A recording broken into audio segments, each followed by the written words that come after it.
ini adalah acara sharing buku dan saya mulai dari yang ilmu paling sulit di antara ilmu menerobos sumbatan. Mulainya dari kebakaran kilang. Jadi Pak Arifin Tasrif, Menteri ESDM itu pada pertengahan 2020, pada saat masih COVID, menugaskan saya kepada PT Pertamina atau Kilang Pertamina Internasional. Tujuannya waktu itu adalah karena COVID, proyek-proyek kilang itu harus ditangani dipercepat, kira-kira gitu intinya.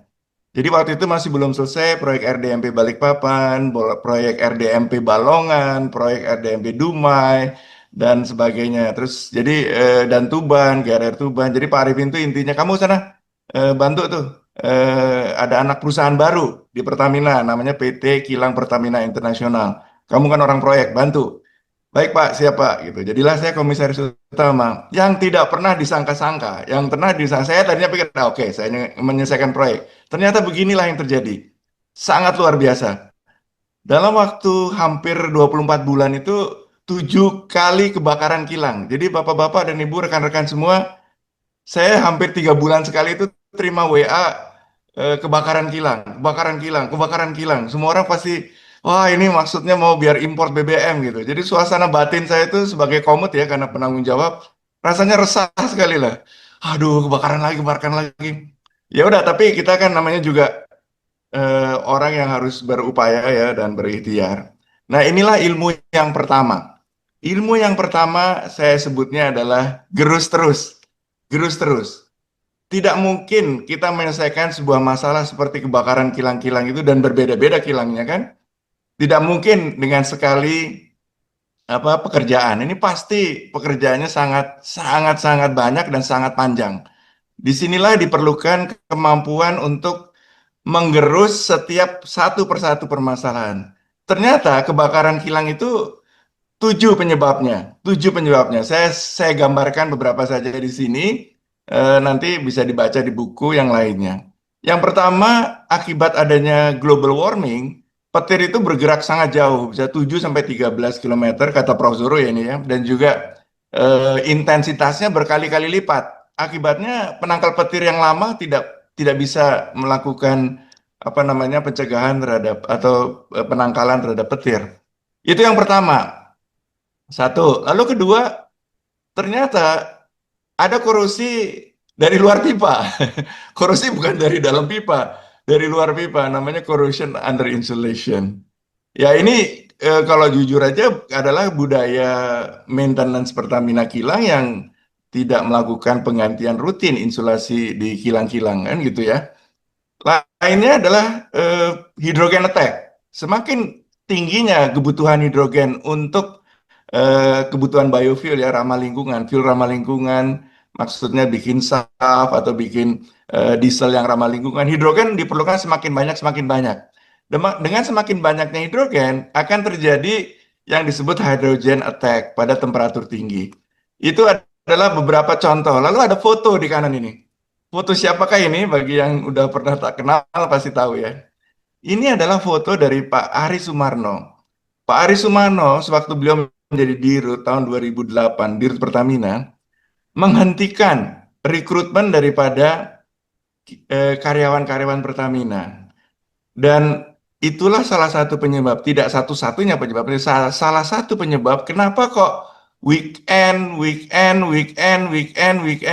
itu terjadi kebakaran kilang. Jadi pada saat itu saya pun juga bertanya-tanya, kok pada weekend ya? Akhirnya saya minta tolong Profesor Yohana Parawitasari dari Dekan FKG, Fakultas Psikologi UGM untuk melakukan riset di Cilacap. Ternyata jenuh karena kurang orang. Nah, kalau kita lihat nih semua masang penangkal petir itu 3 tahun, Pak, paling cepat ya saya kejar 2 tahun waktu itu. Mengganti semua insulasi dan membiasakan Pertamina mengerti tentang corrosion under insulation juga tidak sebentar. Hidrogen, saya sangat heran waktu kejadian kebakaran di Balikpapan, seluruh tim Pertamina duduk dalam rapat, saya tanya, ini di dalam Nelson Chart ini di mana posisi hidrogen kita? Yang tanya ini padahal lengkap ya, manajer dan sebagainya. Nelson Chart apa Pak? Jadi saya sangat shock dan di situ bahwa wah ini terjadi brain drain yang luar biasa di Pertamina. Anyway, Ilmu gerus terus adalah sangat penting dan itu semua bisa dilakukan, bisa lakukan baca di buku bagaimana gerus terus. Nah, ini salah satu ilmu yang tidak diajarkan di kampus, juga tidak diajarkan di pasca sarjana. Gerus terus ini saya lihat di beberapa tokoh-tokoh yang lama dan sukses dan bisa membangun bangsa. Contoh-contoh yang saya tahu persis adalah Pak Hartarto. Itu gerus terus itu. Ini bagaimana proyek P1B? Sudah sampai di mana? Kapan tekan? Di mana ini? Majunya sama mana? PIM 1 sampai di mana? Di mana? Wah, udah. Kalau Pak Hartarto tuh udah seperti itulah. Tokoh yang kita kenal dan insya Allah masih ada adalah Pak Wardiasa. Wah, saya kalau udah dikejar-kejar beliau, telepon, rapat, telepon. Itu nggak ada duanya lah. Ternyata dari sejak saya kenal beliau, Arifin Tasrif, Menteri SDM juga seperti itu. Itu kalau sudah ngejar-ngejar nggak berhenti-berhenti, gerus terus, gerus terus, gerus terus. Kalau udah ada maunya, udah deh. Rapat tuh hampir setiap hari, kadang-kadang 2 hari sekali.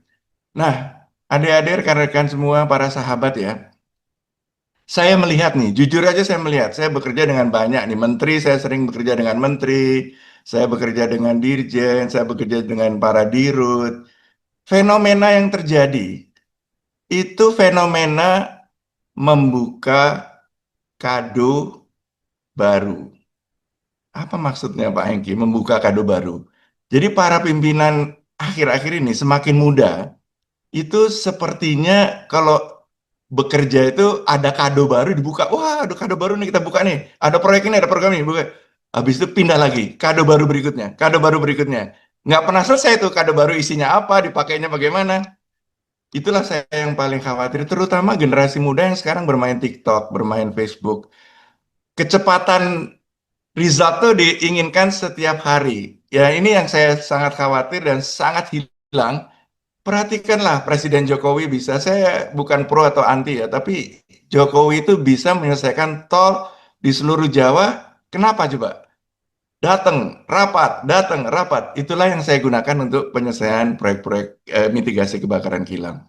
Ini juga salah satu contoh lain yang terjadi pada saat kami bertugas di Kemenko Perekonomian. Kecepatan waktu Presiden SBY menjadi presiden di periode pertama membangun listrik. Waktu itu ada namanya FTP 1, Fast Track Program, 10.000 megawatt. Tahukah berapa yang terjadi? Cuma 3.000 ya. Jadi cuman ya paling 30% lah. Dibikin lagi Fast Track Program 2, 10.000 lagi. Hampir sama, 3.000 lagi. Artinya kecepatan tertinggi PLN dan seluruh jajaran Indonesia lah. Setelah saya lihat data-datanya, paling cepat itu 1 tahun, paling cepat peak ya, 700 megawatt per tahun. Nah, waktu Pak Jokowi masuk sebagai presiden, beliau di periode pertama mencanangkan program 35.000. Dari data itu saya menenggarai ada 10 kali lipat. Kami harus naikkan kapasitas pembangunan pembangkit itu dari 700 ke 7.000 megawatt. Dan itu terjadi, Pak. Akhirnya kami lakukan di 2016 di Kemenko Ekon ya. 2017, 18, 19 itu 3 tahun berturut-turut 8.000 megawatt. Sampai di 2019 awal tahun, Pak Menko Perekonomian memanggil kami, stop Pak Hengki, stop. Karena akan terjadi oversupply listrik. Jadi itulah yang terjadi. Nah, yang paling saya kenang dan di buku banyak sekali cerita-ceritanya itu ini. Salah satu yang tersulit kalau pembangkit itu kan tentu di satu lokasi. Tapi salah satu yang tersulit adalah memasang transmisi 573 km dari Tanjung Jati, itu adalah di Jepara sampai ke Cibatu. Karena di utara ini banyak sekali PLTU-PLTU yang harus dievakuasi dayanya. 573 kilometer harus diselesaikan dalam 3 tahun. Kalau tidak, para pembangkit-pembangkit Tanjung Jati, Batang, Jawa 1, Jawa Indramayu itu tidak akan evakuasi. Jadi tantangannya luar biasa. Kami di satu sisi mempercepat pembangunan pembangkit, di sisi lain adalah melaksanakan pembebasan lahan. Karena di setiap transmisi itu ada namanya tower, di mana tower itu perlu fondasi. Nah, ini tidak mungkin melaksanakan proyek-proyek seperti ini dengan sekali datang rapat. Sekali datang rapat selesai, nggak mungkin. Jadi ini harus gerus dan juga cari power. Saya minta tolong Pak, ini di ujung sana ada Pak Muhammad Abdul, Deputi Wapres. Ih, ini adalah semua jajaran Kementerian ATR. Saya lapor Pak, minta tolong Pak. Ini kan programnya Pak JK Pak, dia bilang gitu kan. Ya kenapa Heng? Pak, ini kalau saya harus menyelesaikan perubahan tata ruang dari lahan pertanian menjadi lahan industri atau keperuntukan industri, berapa tahun Pak saya kalau saya kerjakan satu persatu? Ya terus kamu perlu apa? Pak, boleh nggak Pak? Bapak undang seluruh anggota ATR, Kementerian ATR di daerah untuk datang ke kantor Wapres, terus Bapak berikan nama saya gitulah kira-kira. Nah ini beliau, ya sini beres-beres. Bagus semua datang. Ya udah, jadi dengan dalam waktu 3 bulan seluruh perubahan tata ruang itu tuntas seluruh sepanjang itu. Bayangkan kalau satu persatu mungkin satu aja 6 bulan. Nah itu contoh-contoh di Bonang. Tapi tentu saya datangi satu persatu seperti ini. Saya datang ke setiap kabupaten di Pemalang, di Tegal, di semualah. Jadi kami di Cirebon, di Pemkap tentu datang ke Bupati, bilang ke ini kami minta mohon dan sebagainya. Jadi Bapak-bapak ini cara eh, gerus terus dalam buku yang nantinya saya sudah khawatir sekali ini kepada siapapun saya sampaikan ke Bu Intan, Ibu itu juga tentu sudah tahu. Saya dengan buku saya sampaikan ke semua direksi PLN, saya sampaikan ke semua komisaris PLN, saya sampaikan kepada stakeholders. Teman-teman kemarin masih ingat Sumbaksel udah blackout, ya. Ini warnanya udah merah, terjadilah blackout. Pak Arifin sebagai Menteri tahun 2024 memutuskan bahwa Sumbaksel 100% harus menerima daya dari solar panel yang ada. Jadi masyarakat berlomba-lomba memasang solar panel, cukup terbantu, tidak terjadi lagi blackout. Tapi coba lihat Jawa. Jawa itu 2028, 2029 sudah merah. Nah, kenapa? Karena terakhir di stop oleh Pak Darwin program 35.000 itu pada awal 2019. Ini udah 7 tahun. Udah 7 tahun. Dan membangun pembangkit besar itu perlu 2-3 tahun. Saya ya tentunya sangat concern nanti masyarakat Indonesia kenyang dari makan siang MBG, toto listriknya biarpet. Jadi saya ini nggak boleh nih bikin begini sebagai saya tadi udah nyesal sih sebenarnya cerita tentang harga minyak tinggi terus rupiah lemah. Tapi kadang-kadang untuk membangkitkan orang untuk sadar itu sulit sekali dan sesudah sadar menggerusnya. Jadi waktu saya WA semua nih para direksi, para komisaris PLN dengan buku saya kirim, mereka selalu balesnya kami sudah tahu Pak Hengki, di dalam RUPTL sudah ada rencana umum pembangkitan tenaga listrik. Iya sih, itu semua orang sih tahu. But how do you make this work? How do you add the power? How do you do it?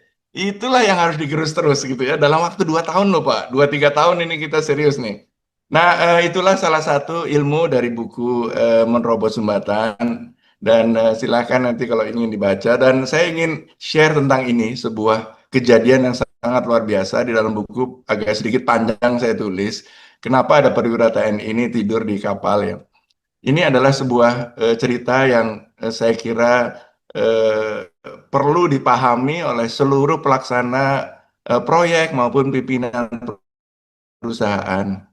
Apa yang terjadi pada tahun 1998, Pak Habibie menarik pasukan, seluruh pasukan TNI dan Polri ditarik dari daerah Aceh. Nah, akhirnya Aceh menjadi daerah yang chaos. Kami kebetulan sedang membangun proyek Pupuk Iskandar Muda 2 milik PT Pupuk Iskandar Muda, dan kami terjebak di antara ketidakpastian tersebut dan karyawan kami menjadi apa ya bulan-bulanan pemerasan lah, terus pada pulang semua kami terpaksa evakuasi. Nah, di dalam buku itu terjadilah awal dari upaya Presiden Megawati menugaskan pasukan TNI kembali ke Aceh. Jadi di dalam buku cukup unik, saya diminta ketemu oleh Sekretaris BAIS, Badan Intelijen Strategis, bertemu dengan putra Pak Halim Perdana Kusuma, yaitu Pak Ian Santoso. Pak Hengki, saya mau pinjam organisasinya untuk memasukkan pasukan SGI, Satuan Gugus Intel. Dan itulah mulailah gerakan pasukan TNI masuk ke Aceh. Kami menjadi cover daripada itu. Ceritanya cukup unik di dalam buku itu. Dan poin daripada buku ini adalah bahwa kita perlu bersahabat dengan aparat khususnya TNI.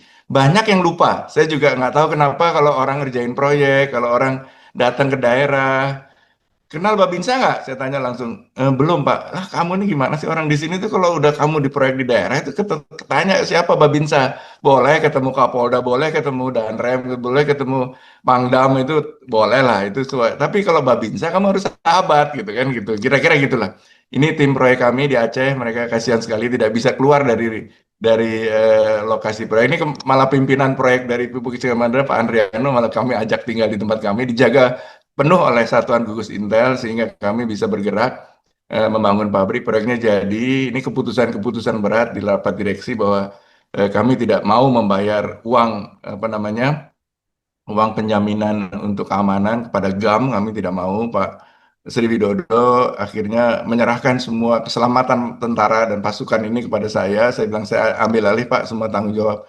Betapa beratnya tanggung jawab saya, karena ini adalah ya anak-anak muda ya ditugaskan di sana dan mereka masih mau terus membangun.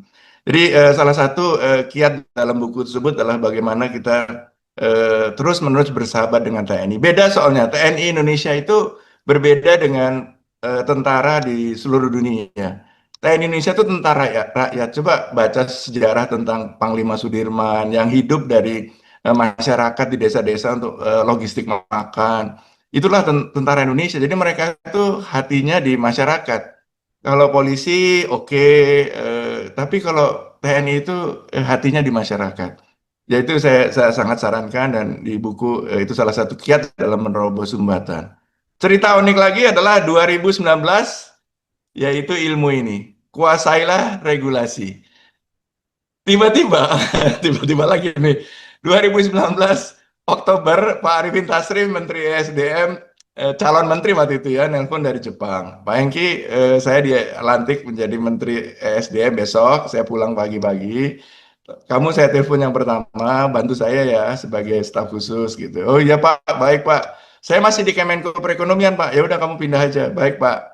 Nah, karena sahabat, beliau juga senior, selalu kita bantu. Tapi pada saat yang bersamaan, nah inilah yang terjadi. Loh, kok teknik kimia semua di puncak pimpinan ESDM? Menteri ESDM Arifin Tasrif. Kepala SKK Migas Dwi Sucipto, Teknik Kimia ITS. Wakil Kepala Pak Taryani, Teknik Kimia ITB. Staf khusus Menteri SDM, Teknik Kimia ITB. Tenaga ahli Menteri Bidang Migas, Nanang Untung. Satu-satunya yang di luar di pimpinan itu teknik perminyakan Pak Ego Saryal, tapi beliau dirjen, sekjen kosong, dirjennya kosong, jadi beliau PLT dirjen jadi sekjen. 2 hari pertama Pak Ego Saryal datang ke ruangan saya, Pak Hengki, dirjen migas saya nggak bisa tangani, sekjennya juga udah luar biasa. Pak Hengki rangkep ya? Hah? Hah? Hah? Hah? Ya, ya oke lah, beres lah Pak, pokoknya kita tangani aja. Jadi untuk pertama kali dalam sejarah bangsa dan negara Indonesia, seluruh pimpinan ESDM itu teknik kimia semua. Nah, tapi uniknya teknik kimia itu justru menurut saya ya, dibanding mungkin teknik perminyakan atau geologi atau apa dipimpin, kami mungkin lebih makro melihatnya. Jadi kami melihat ini problem krisis minyak apa mentah dan migas itu lebih makro melihatnya. Dan kebetulan saya sudah di Kemenko Perekonomian melihat situasi investasi migas Indonesia yang terus meluncur semakin turun. Itu penyebabnya sangat jelas, yaitu undang-undang namanya 2001, 2000, Undang-Undang Nomor 22 Tahun 2001. Sebelum era itu ada ilmu atau ada apa namanya kebijakan yang diterapkan oleh Pak Ibnu Sutowo yang disebutnya namanya assume and discharge. Assume and discharge ini intinya sebuah perusahaan investasi migas, kamu tuh hanya ambil split aja, terus kita tidak akan bebani macam-macam. Jadi dari split 85% dari produksi, 15% untuk mereka, 85% untuk pemerintah. Mereka tidak dikenakan pajak-pajak lagi. Namun, keluarlah undang-undang ini 22 2001, sesudah mereka mengambil split, diberi pajak lagi. Pajak bumi dan bangunan, pajak namanya perkantor perwakilan, pajak impor, pajak. Ya, hengkanglah perusahaan-perusahaan migas yang ada di Indonesia hengkang. Nah, kebetulan ini sangat kebetulan, Mas. Sebelum saya diminta Pak Arifin Tasrif di Kemenko Perekonomian, saya mengembangkan kebijakan untuk insentif fiskal bagi investor migas.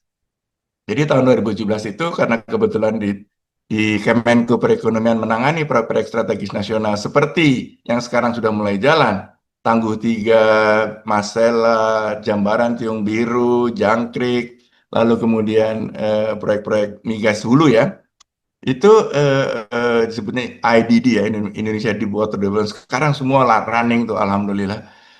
Pak Darmin dengan simple chart ini, saya tuh bersyukur sekali diberikan kesempatan untuk menjelaskan ke beliau. Dengan simple chart seperti ini, saya jelaskan ke beliau dengan 2-3 chart, langsung mengerti beliau, langsung mengerti.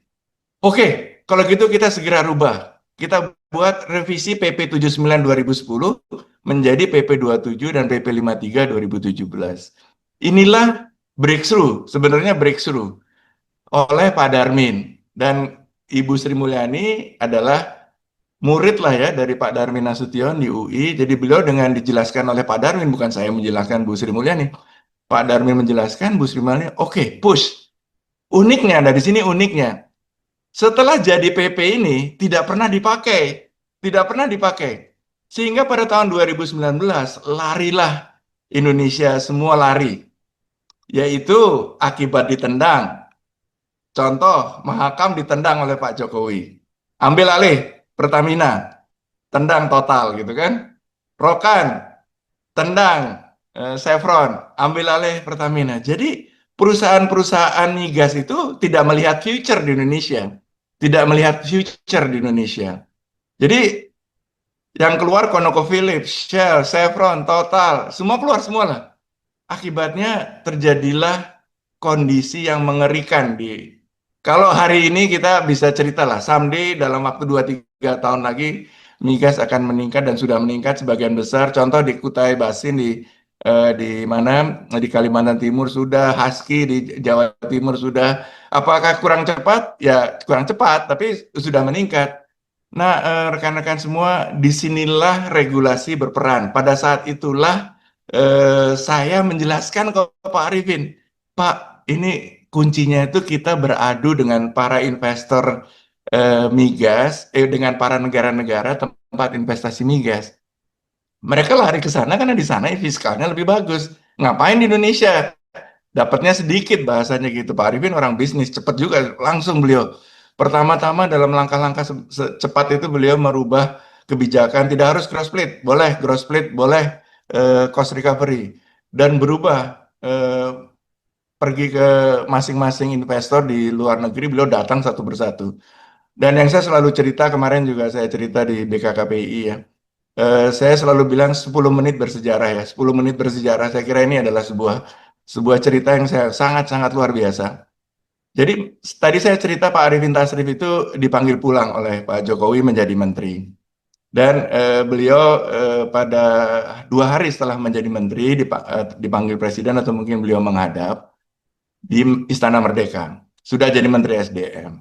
Nah, beliau pada saat bertemu tentu meminta arahan. Dari Istana Merdeka sampai ke Kementerian ESDM, itu perjalanan mobilnya mungkin hanya 10 menit. 10 menit itu. Dan pasti saya yakin beliau belum berpikir sebelum di Istana Merdeka. Jadi baru difikirkan di situ. Jadi pada saat itu saya sudah bekerja di Kementerian ESDM. Beliau tidak kenal satupun, mungkin hanya wajah saya yang dia kenal kali. Tapi saya udah nunggu di kantor beliau, sudah berseragam ESDM. Pak Arifin masuk gitu dalam kantornya, langsung saya tanya, bagaimana Pak? Bagaimana Pak? Arahan Presiden Pak, gitu kan? Karena saya tahu beliau menghadap Presiden. Gini Heng, kita disuruh meningkatkan produksi migas. Terus gue langsung senyum aja. Wah, itu sih perintah gampang, susah jalaninya, Pak. Gitu kan. Iya, gue tahu lah. Gitu. Tapi gini ya, coba, coba ya. Gitu. Jadi ini saya kira brilian nih, saya kira brilian ini. Kamu kan dulu kontraktor kan? Iya. Kamu dulu waktu kontraktor itu punya klien nggak? Punya.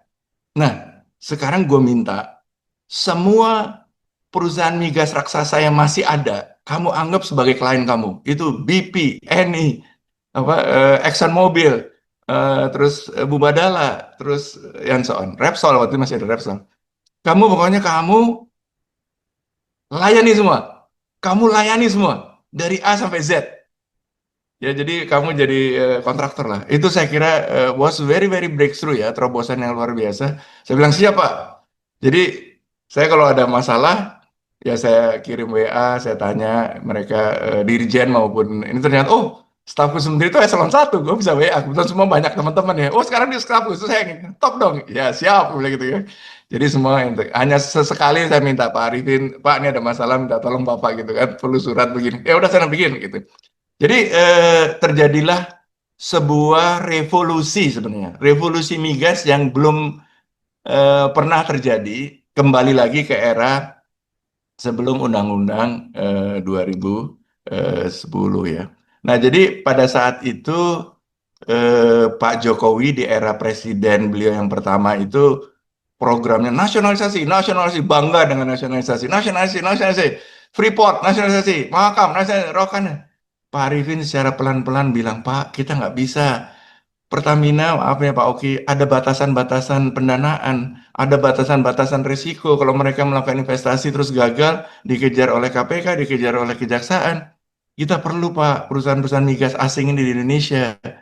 Untung tuh Pak Jokowi bisa mengerti ya. Akhirnya BP diperpanjang menjadi lebih panjang, ExxonMobil diperpanjang, Eni mendapatkan di Mahakam lebih banyak mengambil alih Chevron, Masela dengan Pertamina, akhirnya dilaksanakan diperpanjang. Anyway, itu semua saya kira peran beliau sebagai teknik kimia karena melihatnya secara makro sehingga terjadilah data itu, data ini.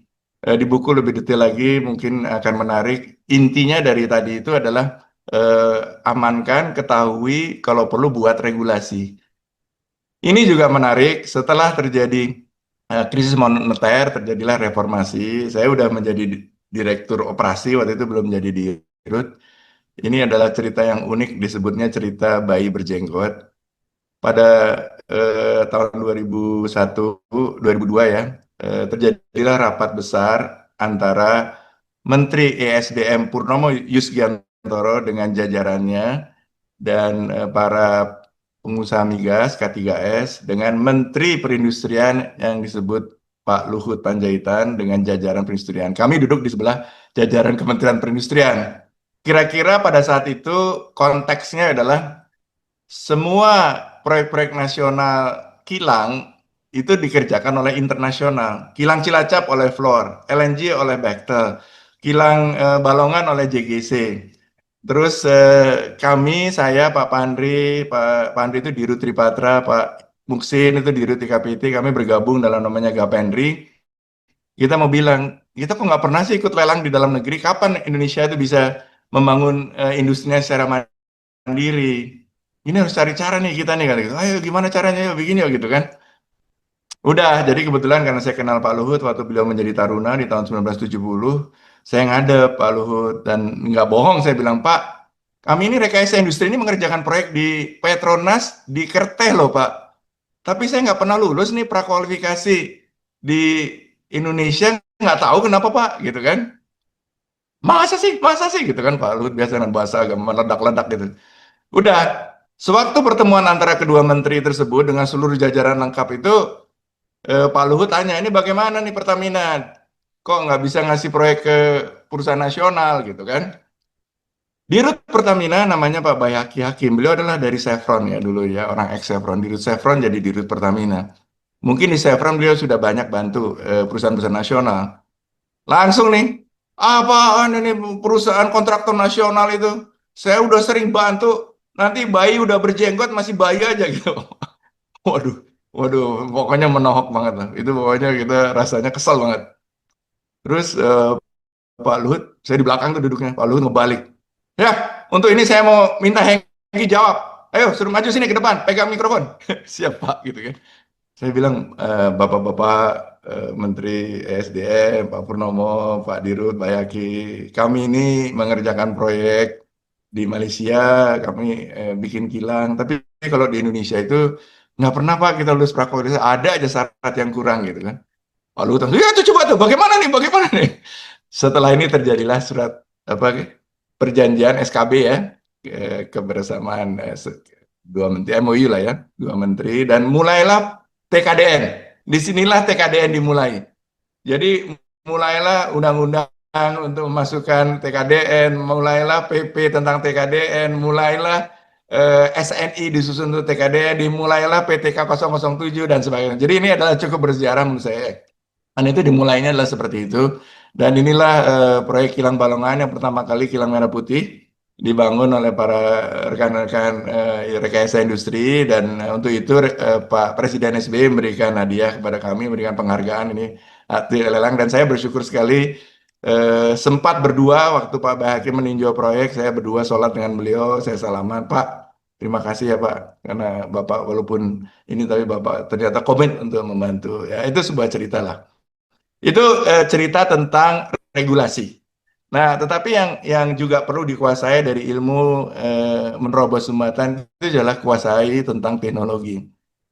Ini juga saya lihat tidak harus orang teknik kimia, tidak harus orang teknis ya. Saya lihat banyak juga orang-orang non teknis yang sebenarnya kritis justru bisa menguasai teknologi, tidak harus dia melaksanakan teknologi, tapi dia menguasai dalam mengambil keputusan. Dan ini nggak mungkin kalau seorang pimpinan tidak menguasai teknologi. Sebagian besar di ruangan ini menguasai teknologi.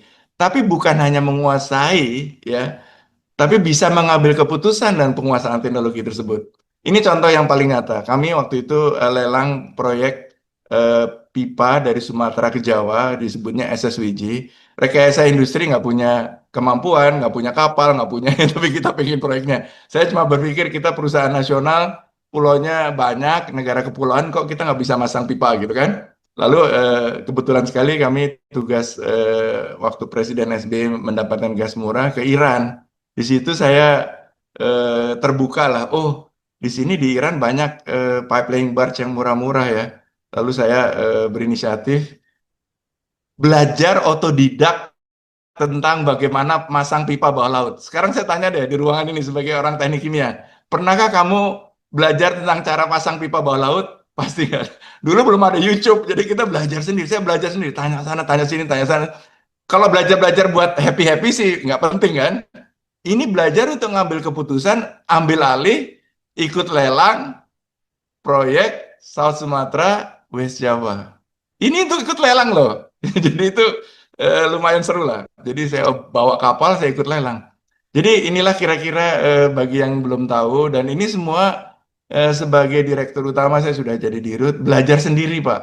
Oh di sini ada namanya pipeline barge. Oh pipeline barge itu diukur kekuatannya dari stinger ini. Kalau pipa ini setelah dilas diturunkan ke bawah dan beratnya itu sangat berat, pipa itu akan jatuh apa membebani pipeline kapal ini jadi tenggelam. Berarti kalau saya cari di Iran, saya cari kekuatan kren penarik di sini itu yang cukup menahan pipa ukuran di South Sumatera West Java Pipeline Gas. Itu gitu-gitu tuh harus ngerti gitu. Jadi saya harus cari nih gitu ya. Itu contoh-contoh. Kedua, oh kalau saya sudah pasang pipa, misalnya ini hanya sebagian cerita kecil ya. Saya pasang pipa, saya pasang tuh dari sisi Sumatera, kemudian saya taruh di laut, kemudian saya tarik lagi sisi Jawa Barat. Jadi ketemunya di tengah laut. Nah nanti setelah itu saya harus cari kapal yang cukup kuat, menahan 6 kren, satu untuk ngangkat yang dari Sumatera, yang satu lagi sisi dari Jawa Barat gitu ya. Jadi saya perlu mencari crane yang cukup kuat untuk itu dan tentu barnya cukup kuat untuk itu dan sebagainya dan sebagainya dan sebagainya. Rekan-rekan semua bayangkan itu semua belajar sendiri loh. Tidak ada cerita kita ada yang ngajar-ngajarin. Sebagai dirut kita lari belajar sendiri nyari dan mengupayakan itu selesai. Alhamdulillah inilah kejadiannya. Gas mengalir pada tanggal berapa tuh saya lupa di sini mengalir ada di buku lah ya. Pak Purnomo Isgantoro menjadi Menteri SDM pertama yang membuka gas dari Sumatera ke Jawa, akhirnya mengaliri untuk pupuk-pupuk pupuk kujang dan sebagainya. Pak Sugiarto Menteri BUMN, saya di belakang ini masih pakai seragam biasa dengan radio. Silakan Pak, masukkan gas, buka, gitulah kira-kira.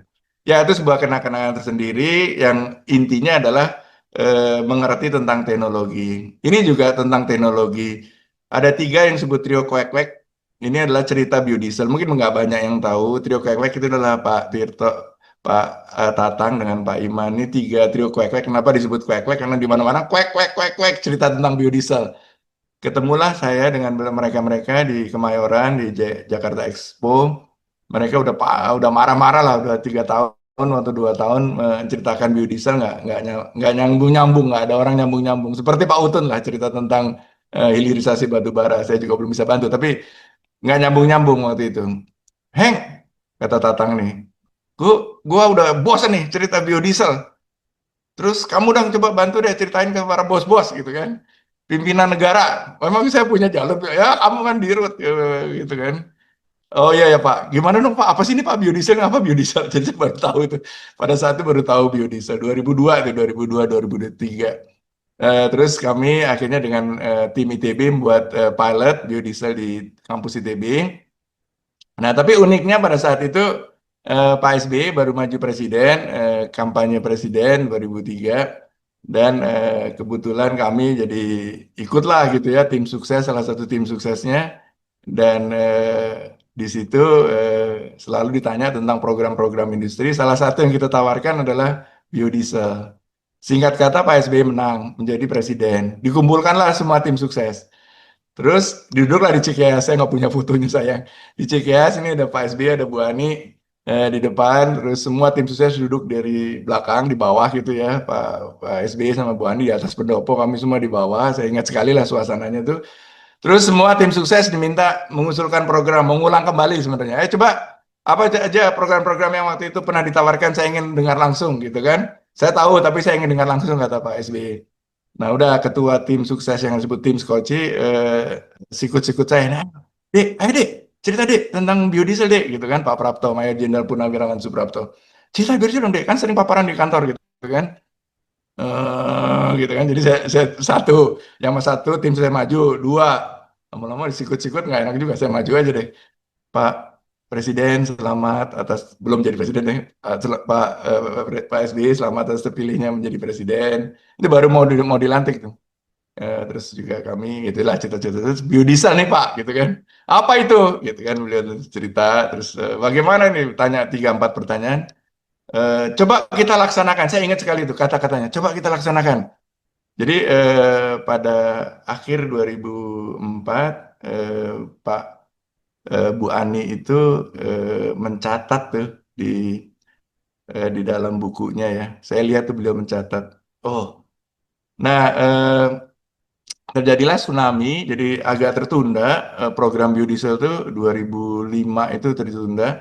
Ternyata pertengahan itu ditanya saya sama teman-teman di kantor staf kepresidenan, Pak Hengki, itu ada Inpres BBN.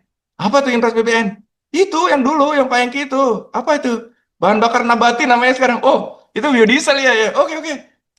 Bikin tuh segera tuh, mau ada Inpres gitu. Jadi Inpres pertama 2006 itu adalah BBN. Coba lihat aja tuh, Inpres nomor satu tuh. BBN, Inpres BBN. Itu bersejarah dan itu adalah Inpres yang menjadi patokan Permen ISDM 2008. Itulah B5, dimulainya program B5. Nah, waktu itu saya bingung.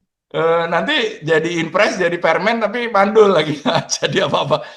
Udah punya ide, udah jadi keputusan Presiden dan Menteri, tapi nggak bisa jalan. Nah, kebetulan kami jualan proyek amonia tangki di Pelintung Dumai, pemiliknya Wilmar. Saya cerita nih paparan pada suatu malam di saat makan malam saya cerita pemiliknya itu sangat cepat sekali ya, orangnya sangat mengerti dengan sangat cepat. Cet, cet, cet, cet, cet. Oh coba boleh dong Rangki coba. Toto dia udah lihat labnya di kami kebetulan bikin lab lebih besar lagi di Cikarang ya. Dia datang ke sana, terus dia tiba-tiba udah ngirim orang ke Jerman, timnya udah di Jerman, nelpon saya dari Jerman. Pak Hengki, kita punya rencana ini membeli 330.000 ton per tahun. Tapi di BASF di Jerman ini kapasitas terbesar hanya 250.000 ton per tahun, Pak. Gimana, Pak? Bisa nggak, Pak? Kira-kira Rekin nanti kalau jadi bisa keluar nggak, Pak? Gitu kan. Timnya tuh Pak Erik Cia, saya masih ingat namanya tuh. Bisa nggak, Pak? Bisa nggak, Pak? Sebentar, sebentar, sebentar. Dulu nggak ada Zoom deh. Kita coba-coba pindahkan HP-nya, teleponnya ke si orang-orang BASF. Ngobrol lama gini, gini, gini, gini, gini, gini. Saya tanya ini, saya tanya itu, teknis ya, teknis ya. Akhirnya saya, oh beranilah. Ini kan cuma scale up, ini nggak ada katalis, nggak ada apa, ini cuma metanol dimasukin reaksi dengan ini. Saya tahu juga prosesnya. Akhirnya dibeli, Pak. Jadi waktu itu yang terbesar BASF itu 250 ribu ton per tahun.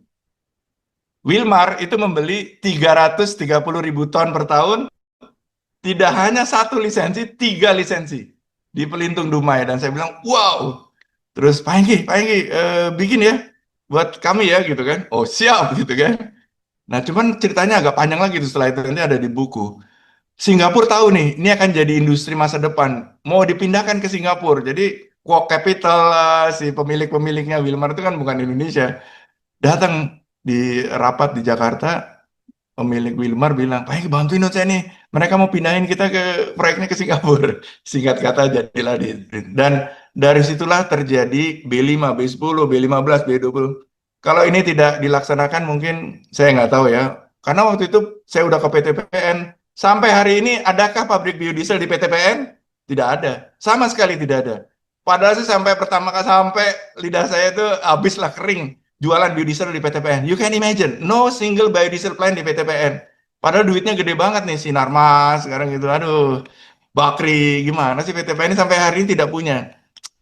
That's how slow, how difficult BUMN are. Anyway, itu adalah ininya proyek biodiesel dan mungkin yang tidak tahu juga adalah proyek pembangkit listrik panas bumi. Gimana caranya rekayasa mendominasi seluruh pembangunan pembangkit panas bumi di Indonesia.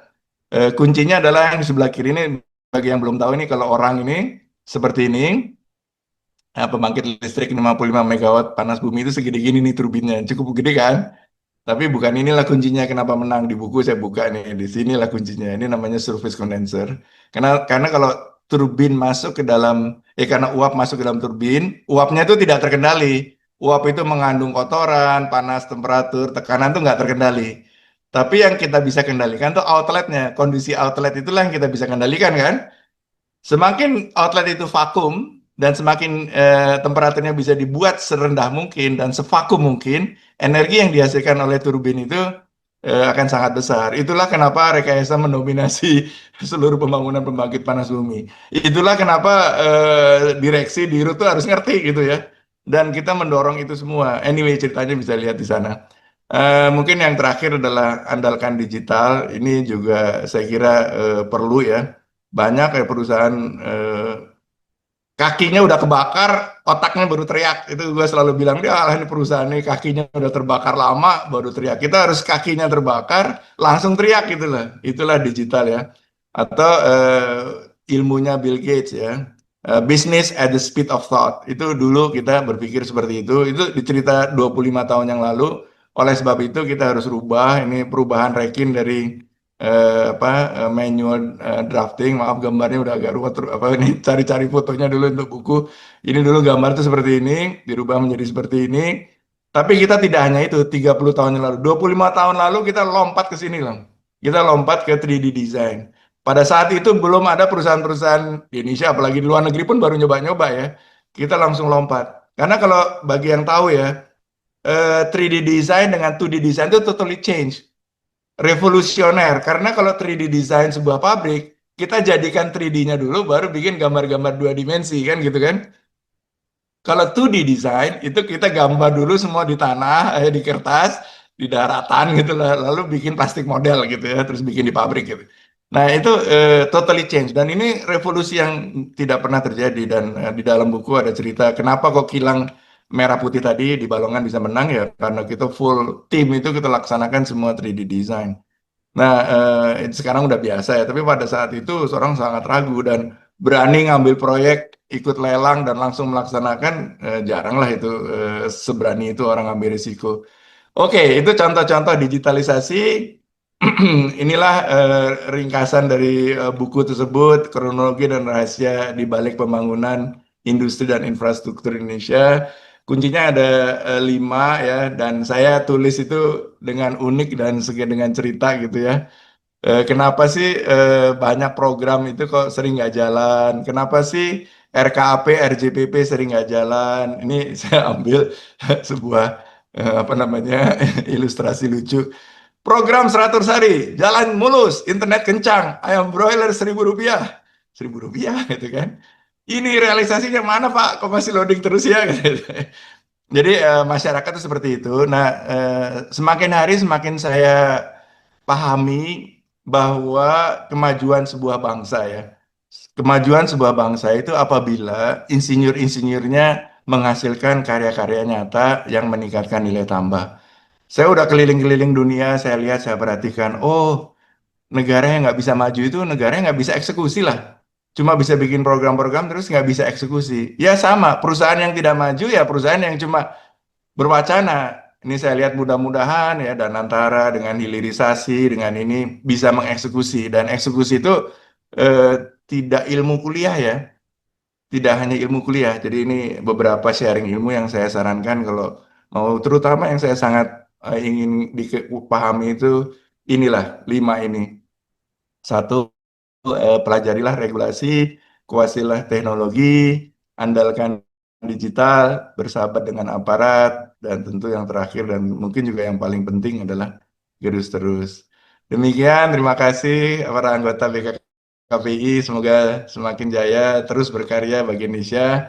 Marilah kita membaca dan menulis buku. Lebih kurangnya mohon maaf. Wassalamualaikum warahmatullahi wabarakatuh.